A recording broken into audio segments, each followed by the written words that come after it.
Hello, welcome to the studio. It is day 7. Boy, I tell you, December is flying by. It is day 7 of being in the studio with Karen McCoy as we are navigating through our holiday season as we pretty much are very intentional about how we're going to walk through the holiday season, having have lost a loved one either this year, last year, whenever it is. I'm going to give it a little time so people can get the email, get the notification. If you are watching this on the replay and you have not subscribed to the channel, hit that bell, that subscribe button, and that bell notification so that you will be notified when I do go live. Let me see. Okay, that's right there. We got the do not disturb on. We're setting already. We have our coffee, which is in our pretty little cup that our buddy Bridget gave us. I think it was last year. So we're gonna, mm, that's some good coffee. It's a little Irish coffee. We're gonna be talking today about saying no. That's it. Nothing else. Saying no. So I'm going to do I don't have anything on desk time because today was the day for the bazaar. So my studio is kind of, yeah, in a little chaos, just a little bit, just a smidge. But it was a great day. I'm going to give again people time to get on so we can not have to really repeat ourselves. I was supposed to be gone, but we decided to hang out home. Husband hurt his leg, so we don't want to stress anything further. We want him to go to the doctor and find out what's wrong. We have to take care of home first. We can't go. Hence is what led to no. Now, last night we had some issues with buffering and things. Paying more attention. Hopefully, we won't have those problems tonight. We're going to give it like maybe 2 more minutes. The puppies are getting big. I'm going to go live on their page. We have to get, you know, how YouTube, you got to get the authorization, the thing to make sure it's you before you go live. And that will be great. I wanted to talk about today is day 7, and Tempted and Tested I thought was a great devotional that I read this morning. I read it pretty quick, but it says God is faithful and he will not let you be tempted beyond what you can bear. Take that, right? It's like one of those things, if you think about temptation and you're just like, people can always say what they will and won't do when they're not walking in those shoes. And I've learned over my time in this world to never say never, because the very thing you say you never will do will be the very thing that you do. And I do usually do my devotion from the Daily Bread, and I thought that was a very good one. I was just like, So it must means that usually when somebody tests me, tempt me, say something smart, God already knows that I'm okay and I'm either going to fail the test or pass the test. And I would like to think lately here I've been passing a lot of tests. I've been being the bigger person. And you know, sometimes you just don't want to be the bigger person. All right, so we're going to get into it because I'm not going to be, look, I'm not going to, like the preacher say, I'm not going to be before you long, but I'm literally not going to be. And I wanted to talk about, like I say, 5 tips to say no effectively. And when I say effectively, I mean effectively, really, truthfully. Like you really want to be able to say no without, I used to think it was about saying no without hurting people's feelings, right? And people pleasing, so you don't say no, you say yes.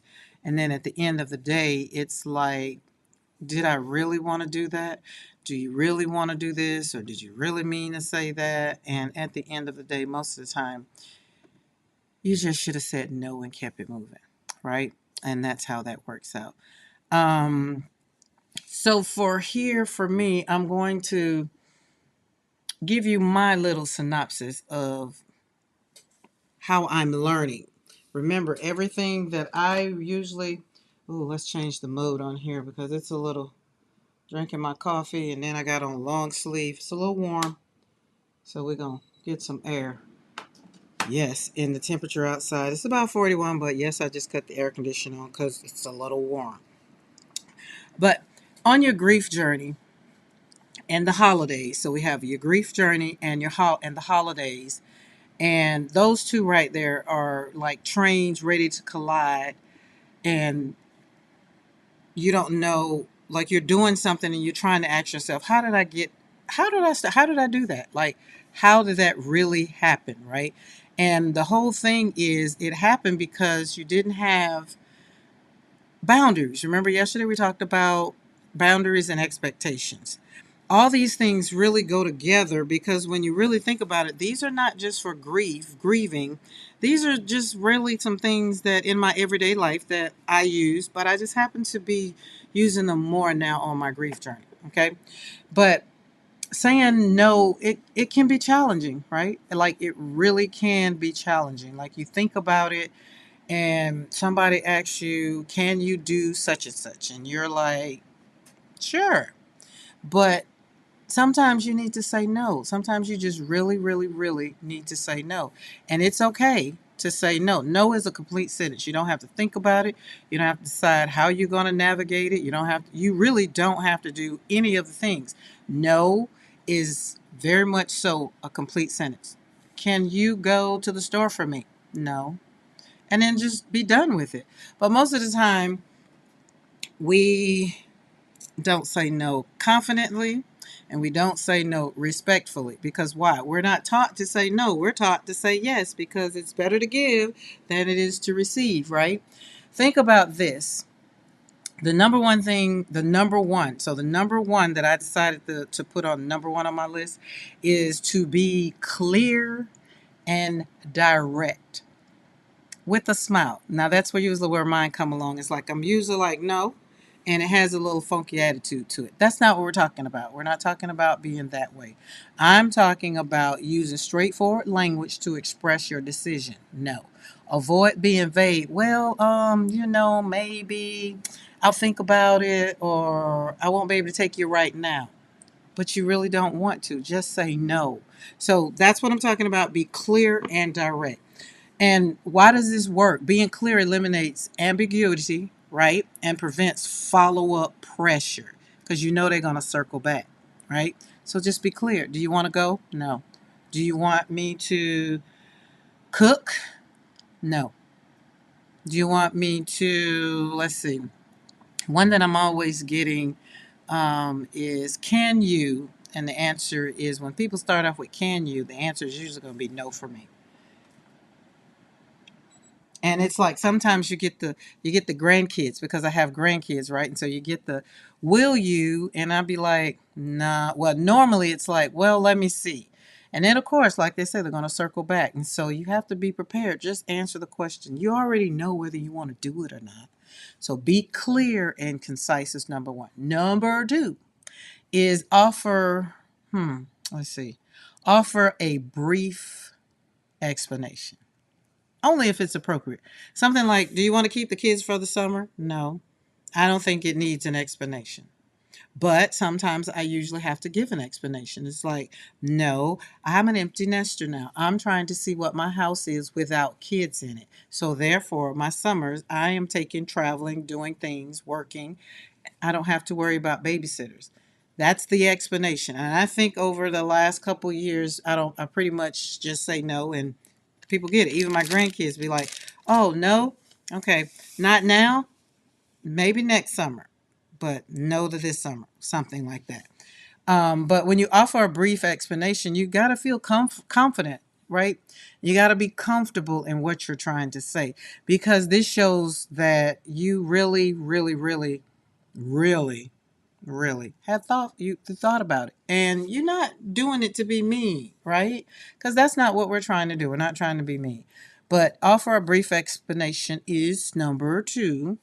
And number three, which I love because it's all about use I statements. Frame your response from the perspective of what to avoid, like sounding dismissive.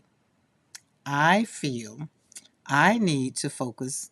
I cannot. Those kind of things. Like something like the example I just used about my grandkids. I needed to focus on my current project right now, or I need to focus on me. Being that I'm on a grief journey right now, sometimes the summers are a little too overwhelming because it puts me back in the frame of having kids in the house. And I'm an empty nester. So I'm getting used to being an empty nester. And then when I feel like it's appropriate and I feel like I can give my grandkids all the attention that I need, which now we're heading in that direction, but like right after my son died, I just didn't have the mental capacity. So it was easy for me to use I statements because it's all about what I want to do, right? And even though I'm married, it's not we, it's usually an I because most of the time my husband's working, so we're talking about me, I. So use I statements and it emphasizes your priorities without blaming others or sounding negative. Remember, we don't want to sound negative. We just want to take care of ourselves this season. And the holiday season has already given us enough. So we don't want to have to spend a whole lot of time navigating through other people's stuff. That's my whole point. And number 4 is suggest alternatives if it's feasible. Like for me, all I can say is, well, get your dad to do it. Like they have a granddad, or something like that. But then I'm not trying to pass the buck. So with the grandkids, that kind of doesn't work. And when it's something like, what is something like other than the grandkids? Really, I don't have anything else. Well, yeah, I have another one, but I'm not going to use those examples right now because those are little private ones that when you have. Can we come to your house and can you cook dinner for Christmas? No. And usually that response is, I cook dinner for Thanksgiving. So again, it's not negative. It's just saying, no, I'm not going to do 2 holidays back to back, literally weeks apart. So really trying to recover from Thanksgiving.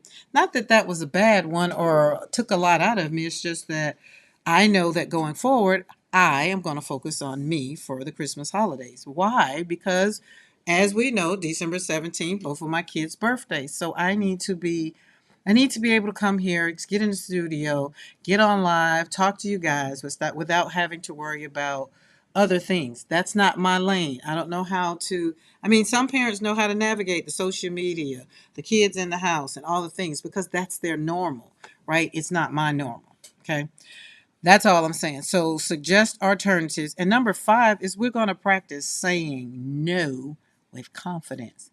Now, I thought that one was a little crazy, but I really thought about it and I really have had to say no in my head, say no in front of the mirror with the no, I don't really do it right now. So that way I don't be like a no.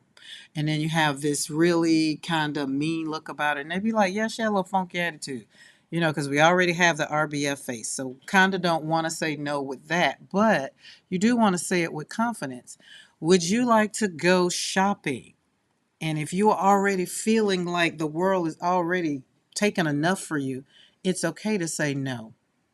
I don't want to go shopping. Or if you get someone that says, well, it'll make you feel better if you go shopping. Nothing's going to make you feel better if you don't want to feel better and you just want to wallow for a moment in your grief. It's okay to say no. Okay. But say a no with confidence, meaning rehearse your response, right? Like I said, be prepared for real life situations. Do you want to go to the grocery store? No. Do you want to go shopping? No. Do you want to wrap these presents? No. Right? Real thing. Confidence in delivery reinforces your decision. And I think sometimes it for me, I don't get pushback when I just say no and drop it. Like when I say no and kind of and I still get a little pushback, and then at that point you can kind of be coerced into whatever it is they're asking you to do. But when you just say no and keep it moving, you tend to not get pushback. Okay. Now, The final thing I want to say about this, and this is going to be a great evening, it's going to be short, concise, and to the point. Remember, saying no is a way to respect what? Your own limits and values. Remember, we talked about those boundaries and those expectations. Saying no is just another tool that makes that easy for you, right? It's not being selfish. Sometimes you just have to say no. It's necessary for maintaining a balance and avoiding burnout. Say no. Like don't do it. Can you send out Happy Mail this week? No. Are you going to send that box to me? No. I'll get it in the mail as soon as I can. Just no, right? That's it. Practice these tips to make saying no feel natural and empowering, right? Because at the end of the day, that's all we want. We want to be able to say no without people getting their feelings hurt. And I think it's better when you just are prepared. So when we want to have peace, hope, and joy. And in order to do those things on our grief journey while we're navigating through this world or navigating through this month in this world, we have to say no. And it's okay to say no. I promise you it is. They will not succumb to you saying no. They might be a little upset depending on what you're being asked. For me right now, I'm not being asked anything. And I'm not imposing anything on anyone else because I'm also being mindful that December is rough month for a lot of my family, my children, and so we want to be mindful for each other. But if you don't, they say, "Can I come over?" Just say no. You maybe no, just no, not maybe tomorrow or whatever. Because remember, you got to circle back. Just say no. No is a complete sentence.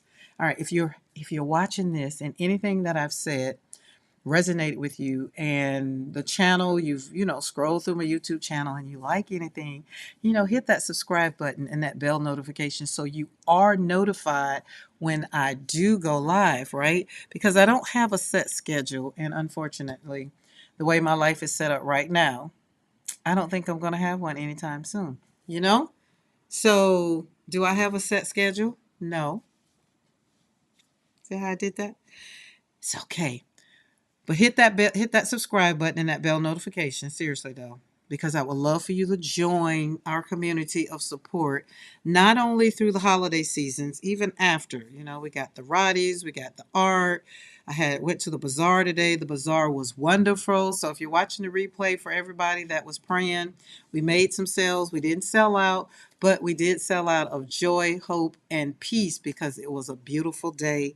Met some good friends, had some great conversations, got a couple of people that I'm going to connect with for classes that I'm going to learn some new things. I'm excited. So remember to take care of you. Take care of you. Always do something that's going to make you feel great. Do something that's going to emphasize the no. So when you want to go get a massage and it's like, oh, I want to go with you, or you want to go get your nails done, or you want to go to the gun range for the men folk, say no. You want to go by yourself.